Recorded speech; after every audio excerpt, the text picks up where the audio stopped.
평소에 기분이 너무 왔다 갔다 해. 조울증인가 봐. 정신과야. 그거 한 번 먹으면 중독되는 거 아니야? 머리가 망가진다던데. 정신과 의사세요? 그럼 제 마음도 막 읽고 그런 거 아니에요? 정신과? 마음만 굳게 먹으면 되는 걸 무슨 치료를 받는다고. 네가 의지가 약해서 그래. 정신과 의사들이 보여주는 정신과의 속살. 어디서도 듣지 못했던 정신과의 속사정 이야기. 내부자들. 지금 바로 시작합니다.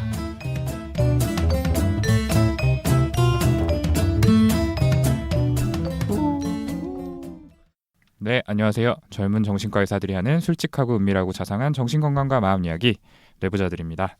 오늘도 변함없이 각자 소개로 출발하겠습니다. 예, 안녕하세요. 김지용입니다. 네, 안녕하세요. 허규형입니다. 예, 그리고 저는 사회를 맡은 오동훈입니다. 자, 우리 오늘 토요일 아침에 일찍부터 만나서 녹음 진행하고 있는데요. 네. 어째 좀 다들 얼굴이 많이 수척해지셨네요. 네. 일주일 원래 사이에. 지용이 형은 피곤해 보이긴 했는데 그죠, 피곤의 네, 아이콘이었죠. 그래도 다 오늘은 더 피곤해 보이는 것 같아요. 네네네. 특히 오동훈 선생님 진짜로 정말로 피곤해 아, 보이시네요. 저는 정말 너무 힘들었어요. 진짜. 저희 이번 주에 뭐 다들 원래 개인 스케줄도 있지만 뭐 책 이제 완전 후반 작업도 있었고 네네네. 네, 그쵸. 네, 그리고 메디컬 TV 녹화 저희 전에 잡담 방송에서도 얘기했지만 좀 날아가는 부분을 재촬영하고 새로 촬영하고 이런 네. 것도 있어서 네. 특히 허경 선생님은 저희 중에 집도 제일 먼데 2번이나 촬영하셨잖아요. 네, 그랬죠. 진짜 힘들었을 것 같아요. 아, 그러게. 너무 힘들었어요. 아, 여기 계신 두 선생님이 안 한다고 그때 하셨거든요. 아, 두 번째 방송이요. 네, 두 번째 방송을. 네네. 사실 저도 이제 안 한다고 약간 각을 보고 있었는데 먼저 해버리셔서 어쩔 수 없이 제가 두 화를 이제 한꺼번에 하게 됐습니다. 아, 그 PD님이 들으시면 좀 서운해하시겠네요. 너무 이제 스케줄이 빡빡하다 보니까. 아, 네, 맞아요. 하루 거르고 네. 두 번. 그때 저희 그 촬영 거의 밤 11시 넘어서까지 했는데 네. 네, 그날 오동훈 선생님 게다가 생일이었잖아요. 생일인데 맞다. 아무것도 못하고 제가 케이크를 사갔는데 결국 맞아요. 초도 못했어요. 그 막 밤 늦게 이제 녹화하는데 규영이가 제 옆에 앉아 있었거든요. 막 갑자기 막 횡설수설하고 막 목소리도 풀리고 이래가지고 맞아요. 마지막 멘트 하는데. PD님께서 선생님 혹시 졸리세요? 막 이렇게 물어보고 사실 눈을 감고 있었어요. 너무 졸려서. 네, 하여튼 그 잘 편집해 주실 걸 믿습니다. 어쨌든 저희가 진행하는 메디컬 TV 수면제 방송이 다시 시작됐습니다. 예, 매주 목요일 새벽 1시 이제 잠 못 드는 당신을 위한 수면제 집에서 TV가 나오시는 분들은 많이 시청해 주시면 감사하겠습니다. 네, KT 254번입니다. 아, 외웠어요. 정확하시네요. 네, 그러고 보니까 또 저희 뇌부자들이 또 하나의 새로운 활동을 시작하죠. 그 오동훈 선생님인데요. 네. 준비 뭐, 잘 되고 있나요? 네, 잘 모르겠네요. 뭐 앞서 말씀드렸던 것처럼 이번 주에 진짜 그걸 준비했어야 되는데 다른 일이랑 너무 겹쳐가지고 준비하다 보니까 좀 미흡하지 않을까 걱정되고 그렇습니다. 네, 이게 오동훈 쌤 맨날 하는 디펜스인데 항상 이래놓고 까보면 잘하고 근데 막 나는 너무 안 된 것 같아 막 망한 것 같아 맨날 이러는데 정말 네. 그런 마음이 들어요. 네, 어쨌든 본인 입으로 직접 소개를 좀 해주시죠. 아, 네. 말씀드리자면 저희가 라디오 프로그램의 패널로서 합류를 하게 됐습니다. 그 EBS FM에서 매일 밤 12시부터 2시까지 방송되는 심야 책방이라는 프로그램인데요. 오. 저희는 매주 수요일 책 속 인물의 심리를 분석하는 코너로 청취자 여러분을 만나 뵙게 되었습니다. 저희 멤버들 중엔 저랑 윤희우 선생님 이렇게 둘이 격주로 출연을 하기로 결정이 됐고요. 첫 번째 방송은 제가 나갑니다. 그래서 이번 주에 그걸 준비를 했는데 그러고 보니까 오늘 녹음하는 방송이 나갈 때쯤이면 이미 첫 방은 끝난 시점이네요. 어떻게 됐을지 참. 네. 근데 그 첫 방이 생방송이라고 들었거든요. 좀 어떨 것 같으세요? 예, 모르겠어요. 사실 그동안 제가 편집 맡아서 했잖아요. 네. 그래서 이제 좀 편집발로 유창하게 말하는 것처럼 포장한 그런 부분이 있었는데 그게 좀 들통나는 거 아닌가 싶기도 하고 뭐 좀 긴장이 됩니다. 네. 네, 오동훈 쌤 하도 못해가지고 저희 고정으로 간 거 이렇게 취소하시겠다고. 미래에서 오셨나요? 바로 한두 번. 네, 뭐 가능성이 없진 않아 보이네요.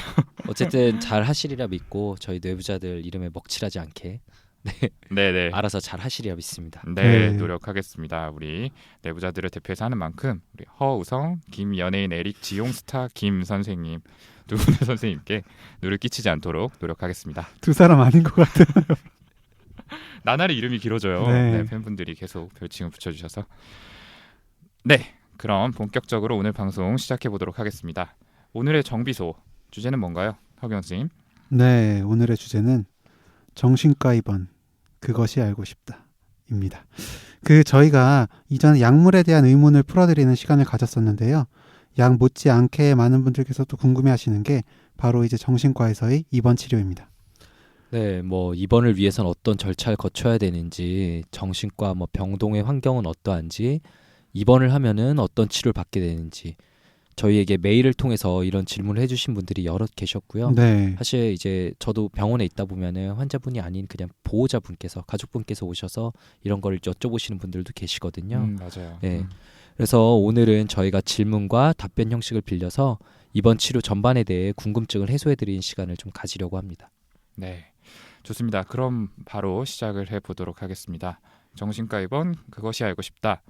첫 번째 질문은 언제 입원 치료를 고려해야 하나요? 라는 건데요.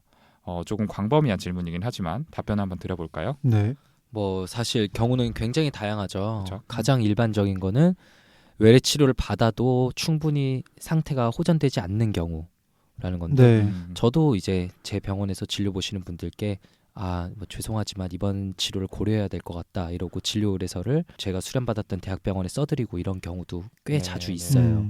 이럴 때 입원을 하면 집중적인 평가를 통해 진단을 보다 정확히 할 수도 있고 치료 반응이나 부작용을 매일 치료진이 확인할 수 있으니까 약물 조절도 보다 효율적으로 할 수 있죠. 그렇죠. 네. 그러니까 이제 바로바로 전날 증상 체크하고 네. 이제 약 조절하고 그게 가능하니까 이렇게 하고요.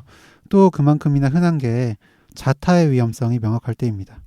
그러니까 이를테면 반복적으로 자해나 자살 시도를 하는 환자분이라든지 아니면 또 망상 그런 증상으로 인해서 가족들에게 반복적으로 난폭한 행동을 하는 환자분 같은 경우를 들 수 있겠죠.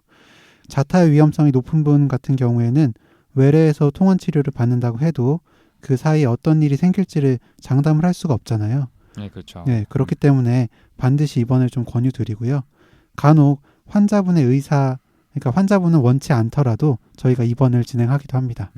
네, 맞습니다. 그리고 또 밖에서 접할 수 있는 많은 자극들이 환자분에게 악영향을 끼칠 것 같다라고 판단이 되는 경우나 또는 환자분이 타인의 보조 없이 일상생활을 하기 어려운 경우에도 입원을 고려하게 됩니다. 이 전자에 해당하는 경우가 알코올 의존이 대표적인데요. 생각해보면 우리 술은 마음만 먹으면 어디서든지 얼마든지 구할 수가 있잖아요. 그렇죠. 네. 네. 또 그리고 TV를 켜면은 여지없이 술을 마시는 장면이 뭐 드라마건 CF건 계속 나오니까 이런 환경적 요인이 환자분의 음주 행동을 강화할 수가 있어요. 그래서 일정 기간 동안 자극과 격리하는 목적으로 또 입원을 시행하는 경우가 있습니다. 네, 그렇죠. 또 방금 오동훈 선생님이 이야기한 것 중에 후자 경우, 그러니까 타인의 보조가 꼭 필요한 경우의 질환으로는 치매나 혹은 이제 심한 지적 장애를 들 수가 있습니다. 그러니까 식사나 대소변 가리기 같은 기본적인 활동도 수행하기 어려운 수준이라면 밖에서 지내시기가 어렵겠죠. 특히 이런 질환을 앓고 계신 환자분 같은 경우에는 의미 없이 벽에 머리를 부딪히는 그런 자해행동하거나 돌발적으로 물건을 부수는 그런 난폭한 행동이 동반되어 있는 경우도 흔해서 더더욱 입원 치료를 고려하게 됩니다. 뭐 이렇게 입원 치료가 필요하다는 판단이 들면 이제 환자와 보호자분에게 설명을 드리고 이제 입원에 관한 의사를 확인하게 되죠. 이때 이제 환자분께서 입원에 동의한다면 그 의사를 존중해 이제 자의 입원이라는 형태로 입원장을 발부해요. 네, 그런데 이제 간혹 여러 차례 입원을 권유했는데도 거부하시는 분들이 사실 간혹이 아니라 꽤 많죠. 네.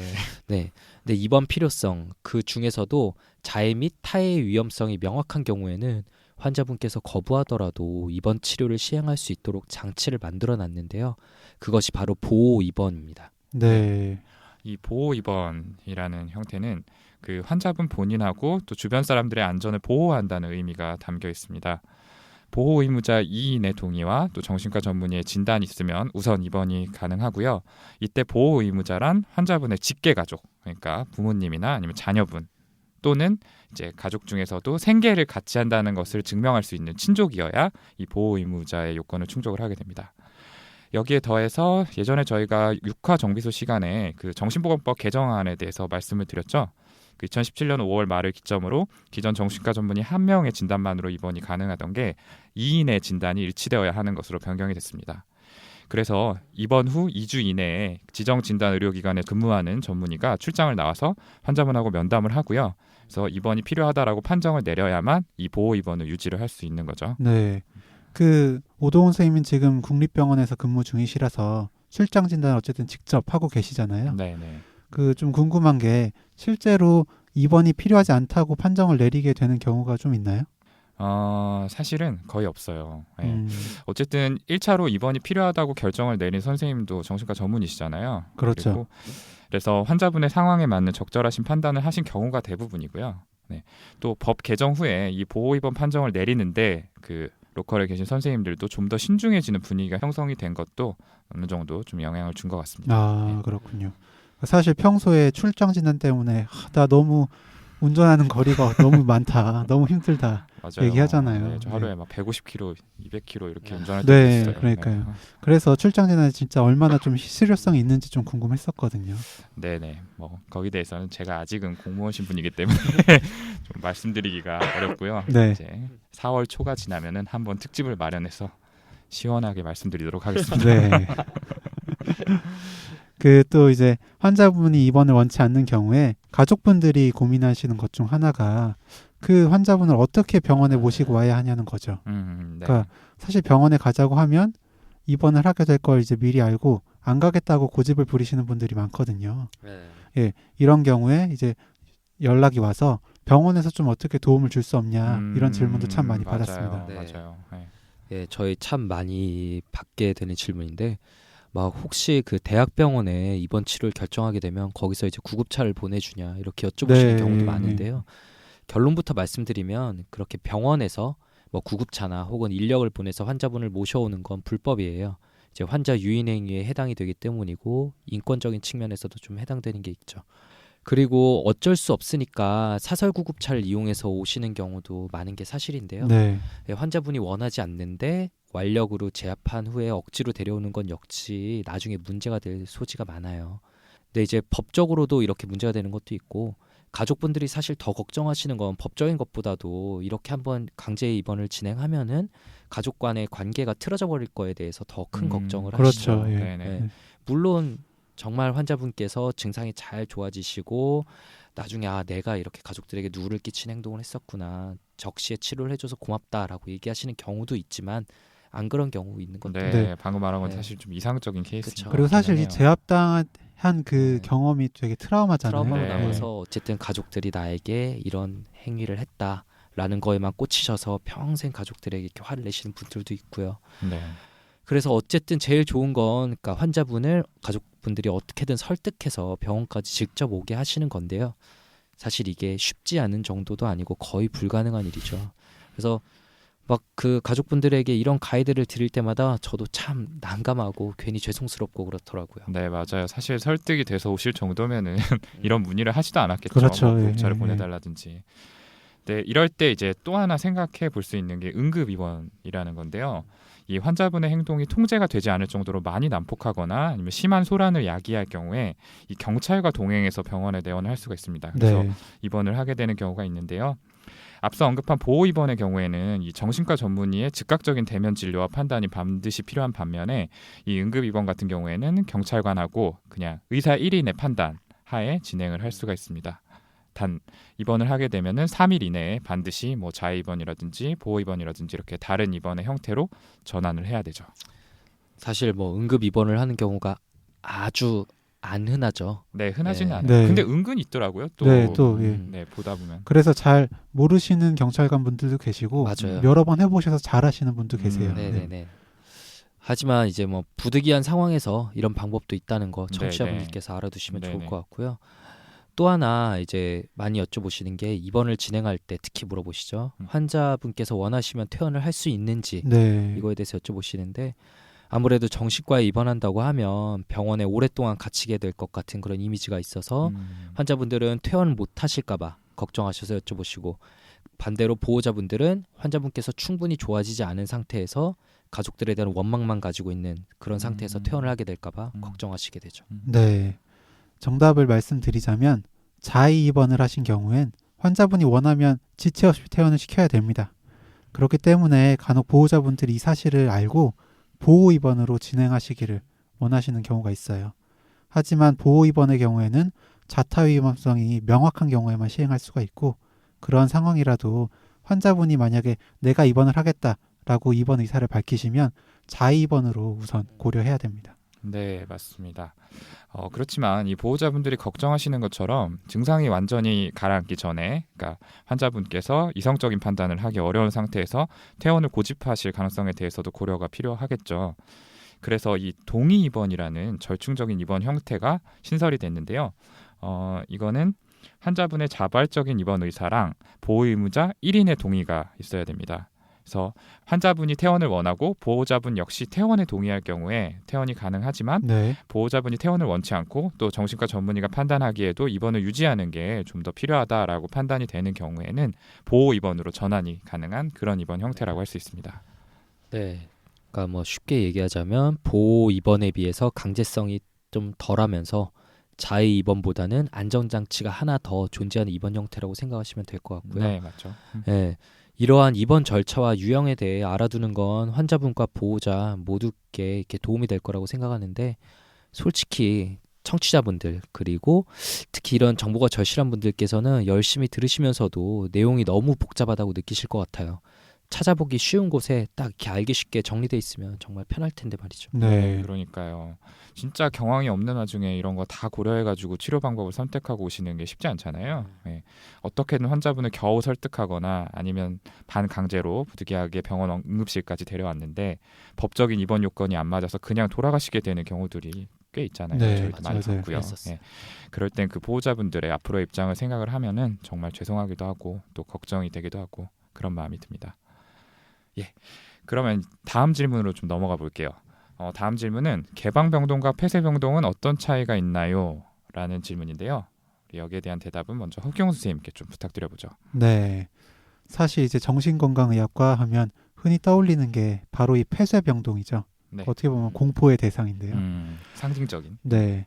그러니까 어감을 고려해서 최근에는 안정병동이라는 단어를 사용합니다. 그러니까 말 그대로 출입이 자유롭지 않은 병동을 의미하고요. 경우에 따라서는 보호자와의 면회나 외부로의 전화 연락까지도 좀 제한이 될 수가 있습니다.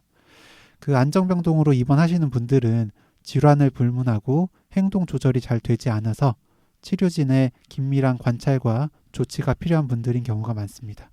그러니까 환청에 압도돼서 하루 종일 큰 소리로 혼잣말을 하시는 조현병 환자나 작은 일에도 쉽게 화를 내고 다른 사람을 공격하려고 하는 예민성 조증 환자, 뭐 혹은 금단 증상으로 시간과 장소를 혼동하는 그런 알코올 의존 환자 등을 예를 들 수 있습니다. 네, 맞습니다. 그리고 흔히들 안정병동하면 창문마다 쇠창살이 쳐져 있고 또 뭔가 삼엄한 감시가 이루어지는 그런 감옥 같은 분위기를 연상하는 분들이 많은데요. 네, 맞아요. 사실 쇠창살이 있는 건 사실이죠. 네. 네, 근데 창문을 통해서 뛰어내리는 등의 사고가 종종 발생하기 때문에 이걸 막기 위해서 그런 게 존재를 하고 있고요. 병동 내 분위기는 생각하시는 것보다 훨씬 밝고 자유롭습니다. 네. 예.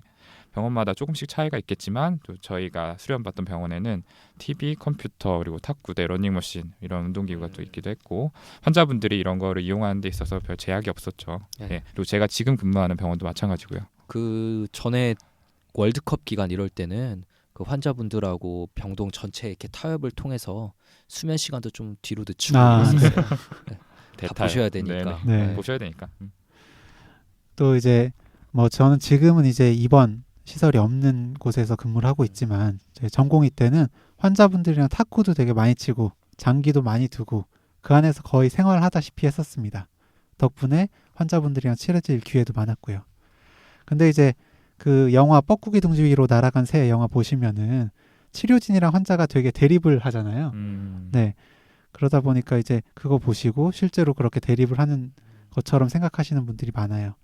그래서 물론 이제 증상이 심한 입원 초반에는 입원 치료에 대한 거부감도 크고 치료진에 대해서 분노 가지시는 분들도 계시지만 뭐 저는 대부분은 그래도 좀 잘 지냈던 기억이 많거든요. 또 탁구 잘 치시는 분들도 많으셔서 제가 전공 시절 동안 탁구 실력도 좀 제법 늘었던 것 같습니다. 또 탁구 하니까 여기는 오동 선생님, 김지영 선생님하고 당직 서면서 쳤던 기억도 나네요. 저희 당직실에도 탁구대 하나 있었죠. 네. 예. 환자분들하고 자 배드민턴도 많이 치고 아, 뭐 배드민턴. 네. 정말 많이 쳤죠. 사실 학생 때는 환자분을 이기면 안 되는 거 아닐까라는 생각이 사실 있었거든요. 네. 뭔가 증상이 더 안 좋아지고 그럴까봐 걱정을 했었는데 전공의 때는 정말 열심히 쳐서 아예 그분들 정말 잘 치세요. 네. 저희가 봐드릴 그런 수준의 상대가 아니에요. 그 증상이 정말 심한 분들, 뭐 예를 들면 심한 조현병, 조울증 같은 경우만 안정병동에 입원한다고 생각하시는 게 보통 가지고 계신 인식인데요. 사실 정말 다양한 질환의 환자분들이 입원하시거든요. 뭐 자살 사고가 심한 우울증, 알코올 사용 장애, 혹은 뭐 인격 장애 같은 경우도 안정병동 치료가 반드시 필요한 경우가 있어요. 근데 이제 병동에 오시자마자 이렇게 들어오시자마자 환자분들이나 보호자분들이 화를 내시는 경우도 종종 봤어요. 이렇게 심한 환자분들하고 지내라는 거냐, 네네. 나를 어떻게 보는 거냐 등의 반응을 보이시면서요. 그런데 자해나 타해의 위험성이 높은 환자라는 그 보호병동 입원 치료 의 기준에서 볼 때는 사실 동일한 대상이거든요. 사실 그리고 일단 지내시게 되면 상대적으로 경한 증상의 환자분들은 보통 또 잘 적응하시고 중한 환자분들을 도와주시면서 이렇게 자존감도 좀 높아지시고 네, 맞아요. 네. 대인 관계도 새로 좀 맺으시고 이런 과정에서 더 빨리 회복을 하게 되시는 경우들도 그러니까 굿롤을 하게 봤어요. 되는 거죠. 네. 제 동네에서. 그러니까 우울증 같은 경우에 내가 아무것도 못할 것 같다라는 생각을 가지시다가 음. 그렇게 도와주시면서 할 수 있구나라는 걸 나도 가치가 얻어가시기- 있구나. 예. 이런 생각을 하게 되는 거죠. 네네. 네네. 예. 그리고 이제 앞서 감옥 같다 이런 얘기를 드렸는데 또 영화 같은 곳에서 그런 식으로 표현이 많이 되잖아요. 정말 이제 강제 수용소 같이 뭔가 군대식으로 네, 말하자면은 예, 통제되는 생활을 하는 게 아닐까 이렇게 생각을 하시는 분들이 많은데 물론 식사 시간하고 취침 시간 같이 일괄적으로 적용되는 일과 시간이 있고 또 환자분에 따라서 각자 치료 프로그램에 참석하는 시간이 있지만 이외의 시간을 어떻게 보내는지는 환자분들의 자율에 맡기게 되죠. 저희가 네. 환자분들끼리 대화 나누는데도 보통은 뭐 특별한 제약을 가하지 않고요. 네. 네. 다만 질환에 따라서 이제 타인과의 접촉이 경과에 좋지 않은 영향을 주거나 아니면 다른 환자들을 방해할 정도로 증상이 심한 경우에는 어떤 병실에 머무는 시간을 설정을 해서 뭐 조금 더 엄격하게 관리를 하는 경우도 있습니다. 그런 경우에 조금 불편하실 수는 있겠지만 뭐 이런 경우 치료가 우선이 돼야 되는 거니까요. 네, 저희가 맞아요. 그렇게 시행을 합니다. 네. 네. 그리고 이제 안정병동의 중요한 특징 중 하나가 안정실이 있다는 건데요. 안정실은 격리실, 그러니까 시클루전 룸이라고도 부릅니다. 그러니까 주로 행동 조절이 되지 않아서 스스로나 아니면 다른 사람을 다치게 할 위험성이 높은 환자분을 다른 환자들로부터 분리하고 조용한 환경에서 안정을 찾을 수 있도록 하는 목적으로 사용됩니다. 그런데 이제 간혹 안정실에 입실하고 나서도 거기 있는 기물을 부수거나 뭐 벽에 머리를 부딪히거나 뭐 벽에 뭐 주먹으로 때리거나 하는 맞아요. 행동을 하시는 경우가 네네. 있어요. 이럴 때는 부득이하게 강박을 시행합니다. 그러니까 천으로 만들어진 보호대를 이용해서 환자분의 몸을 침대에 고정하는 거죠. 네, 맞습니다. 참 이 강박이라는 거의 존재가 정신과 입원을 더더욱 좀 부정적으로 바라보게 만드는 큰 이유인 거라는 네. 생각이 들어요. 특히 이제 뭔가 언론 통해서 마치 치료진이 환자를 돌보기 귀찮아서 조그만 문제만 생겨도 무조건 묶어버리는 것처럼 포장이 되는 경우도 생기잖아요. 네, 뭐 실제로 그런 병원들도 뭐 있다고는 없다고는 할 하니까요. 수 네. 없지만 사실은 대부분은 그렇지 대부분은 않다라고 네, 저는 네. 생각해요. 네네네. 아무튼 환자분들 입장에서 이 강박이라는 게 참 부당하고 받아들이기 어려운 일일 수 있다는 거를 이해를 하지만 저희도 사실 네. 강박을 해야 되는 상황이 굉장히 부담스럽고 피하고 싶은 건 마찬가지예요. 네, 그렇죠. 예. 사실 강박하는 과정에서 환자분한테 뭐 심한 욕을 듣거나 아니면 맞는 경우도 이렇게 생기잖아요. 저도 1년차 전공의 때 얼굴에 이렇게 침을 네. 정말 정통으로 맞았던 그런 기억이 나네요. 네. 네. 저도 그 강박 과정에서 뭐 발로 차이거나 맞은 적도 있었죠. 네. 이게 사실 최소 그 규칙도 정해져 있잖아요. 최소 4명 이상이 네, 이제 네, 들어가서 네. 강박을 시행해야 된다라고 하는데 정말 급할 때는 사실 그럴 여유도 없어요.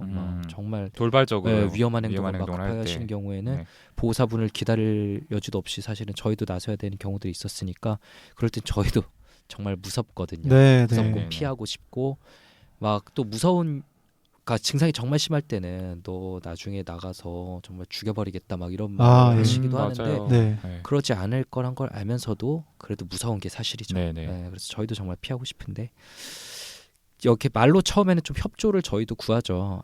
지금 좀 본인에게나 타인들에게나 위험한 상태니까 안정실에 일단 계시는 게 좋을 것 네. 같다라고 그렇죠. 하는데 강박도 고지를 하게 되어 그렇죠. 있죠. 네. 한번 더 이러신 위험이 보이시면은 저희가 강박을 하겠다라고 미리 고지를 하는데 그런 증상이 막 심하게 나타난 상태에서 협조를 바란다는 것 자체가 말이 안 되는 것 같긴 해요. 저희도 하지만 애초에 그리고 그걸 받아들이실 수 있는 상태라면 저희도 강박을 고려하지도 않겠죠. 네. 그럼에도 불구하고 강박을 시행하는 건 1차적으로 환자분의 그 자신의 안전을 위해서고요.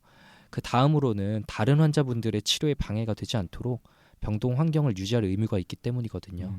다른 분들도 그런 모습을 보면 되게 불안해지게 되고 그런 네. 불안들이 증상에 직접적인 영향을 미칠 수 있기 때문에 네. 네. 이런 상황에 대해서는 이번 시점에 대해서 항상 미리 환자분과 보호자분께 고지를 하고 저희도 동의를 받도록 되어 있어요. 네, 격리 강박 동의서를 작성을 해서 보관을 하게 되어 있죠. 네. 그리고 또 강박을 하고 나서는 그대로 이제 환자분을 방치하는 게 아니라 중간중간 계속 환자분의 상태를 체크해야 됩니다. 그러니까 또 자세 고정으로 인한 불편감을 줄이기 위해서 또 정해진 시간마다 체위를 변경하도록 되어 있고요. 그러니까 이 방송을 들어주시는 분들만이라도 강박에 대한 오해가 조금 없어지셨으면 하는 바람이고요. 무엇보다 강박은 치료를 위한 수단이지 처벌의 목적으로 사용하지 않는다는 거 꼭 알아주셨으면 좋겠습니다. 물론 예민한 문제인 만큼 저희도 더 신중하게 결정하고 시행 과정에서도 조심하도록 노력하겠습니다. 네, 아까 김정우 선생님도 잠깐 얘기했지만 이렇게 쓰이는 케이스가 전혀 없다라고 말씀드리기가 어려워요. 네, 간간히 네. 실제로 이런 사건들이 문제가 돼서 보도가 되기도 하고요. 네, 그런 부분에 대해서는 저희 집단 내에서 조금 더 노력하고 자정을 해 나가야 되는 부분이 아닐까 이런 생각이 드네요. 좋습니다. 지금까지 안정병동에 대해서 알아봤고요. 이걸로 1부는 마무리 짓고 이어지는 2부에서 이와 대비되는 개방병동의 존재를 비롯해서 입원에 대한 추가적인 궁금증들을 풀어보도록 하겠습니다. 2부도 들어주세요.